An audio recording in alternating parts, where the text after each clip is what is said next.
Hey guys, my name is Mary and I just finished a series all about getting into nursing school, and I wanted to add one more video to the series before I wrap it up, and that is my story of going into nursing school without any healthcare experience.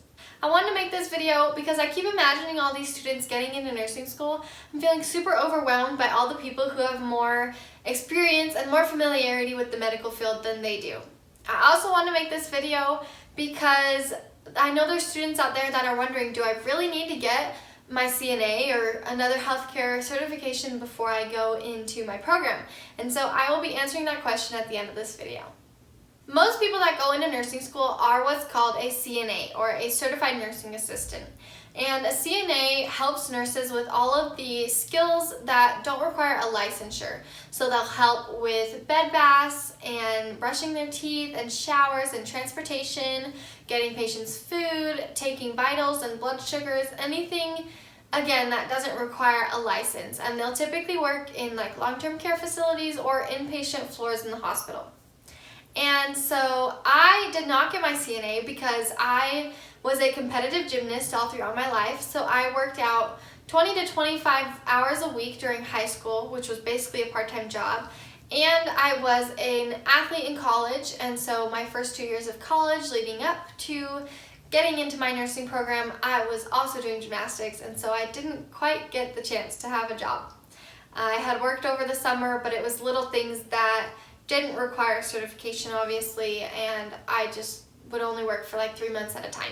Anyway, so I get to school and I'm doing the orientation day for nursing school, and I was trying to make new friends, and so I introduced myself to these girls, and the topic of CNA came up, and the girl was shocked that I had not gotten my CNA. And I think there's two reasons why the girl was so shocked that I didn't have one, and that is that most schools, up until a couple years ago, required a CNA to get into their nursing program. And so my school changed the emphasis on healthcare experience like 1 or 2 years before I applied to the program, and so it was easier to get into school without having that experience. And so that's one of the reasons. The second reason is that I am going to school in Utah, and there's like a culture here where girls will get their CNAs in high school, even if they're not going into the medical field like after college. They'll just get a CNA and work as a CNA throughout high school as their high school job. And I didn't know what a CNA was until about the time I was applying to the program.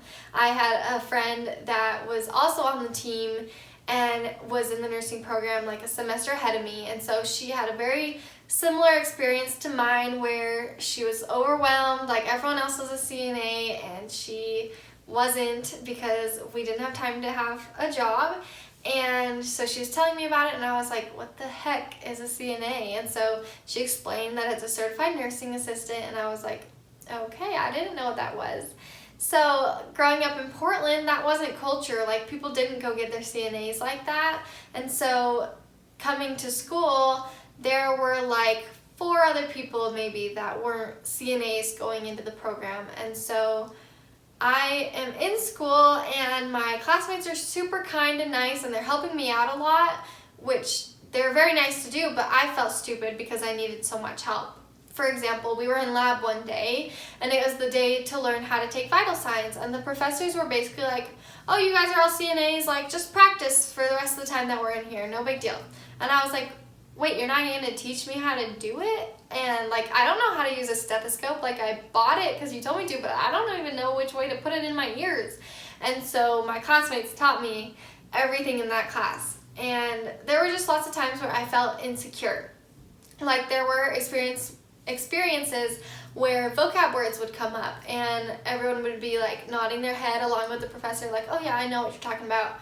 And I would be sitting there like, I don't know what that word means, and I would have to be brave and ask about it. For example, we were in fundamentals one day, and fundamentals is a class that basically teaches you how to be a CNA. And so for everyone else, like, it was just review, but it was all new to me. And so my professor was teaching us how to give a bed bath, and she was like, oh, I just like to grab a couple chucks and put them under the patient's head, and then it doesn't make as much of a mess when I'm trying to wash their hair. And so based on that context, I thought a chuck was like one of those pink buckets that you always see. I was like, oh yeah, it's just a bucket of water. And my professor keeps talking and talking, and I'm like, wait, based off what she's saying now, a chuck isn't a bucket. And so I raised my hand and I was like, what's a chuck?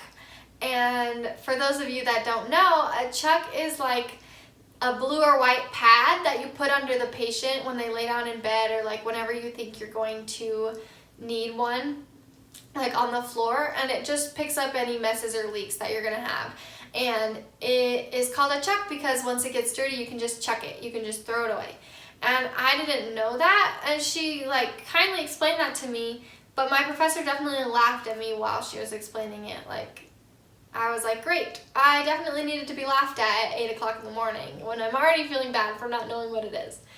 Anyway, so just little experiences like that. And so I had to keep reminding myself, like, it's okay that you don't know this. Like, you're in school for a reason. That's why you're here, is to learn these things. And like, yeah, these people have more experience, but like, you were as gymnasts, there's a reason why you didn't get to be a CNA. Like, can these girls do double layouts off the bars or front aerials on a 4-inch beam? Like, no, everyone has different talents and experiences, and that's okay. We're all gonna get to the same place at some point. We're all gonna graduate with our RNs in a year. And so I just had to keep reminding myself that. And the moral of the story is just that everyone's situation is different. Everyone is going to have different paths in life, and there may be some people that have like jobs lined up before graduation even happens, and there's going to be some people that don't get a job for like 6 months after graduation, or even a year. And the people that take a year to get a job aren't any less smart or less qualified than the people that got jobs before graduation. It's just people get different opportunities, and God has different paths for everyone. And so just stop comparing yourself to other people. I had to like fight that this year. I kept comparing myself and being insecure, and I just had to keep reminding myself, like, you're okay, you're doing great, we're all gonna get there someday. And so if you're worried about that, I hope that this video helped you feel a little bit better. You're not the only one that compares yourself to other people. If you're wondering whether or not you should get your CNA, I say yes, get your CNA if your school requires it. There are programs that probably still require you to get a CNA. So if your school requires it, get it. If you want to be the best and feel super prepared for school, and maybe you deal with insecurities and comparing yourself to other people, it might be a good idea to get that CNA so that you can feel prepared and feel like your best self. Maybe your grades and test scores aren't that great. Getting a health certification, doesn't have to be a CNA, like an EMT or something. Getting that might help buff up your application and give you a better chance of getting into the program.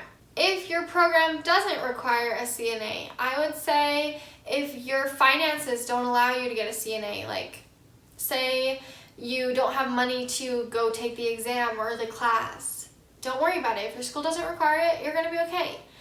If you have like a better job that pays way more than a CNA does, and you need that job to pay your rent, don't worry about it. If your school doesn't require you to have it, don't worry about it.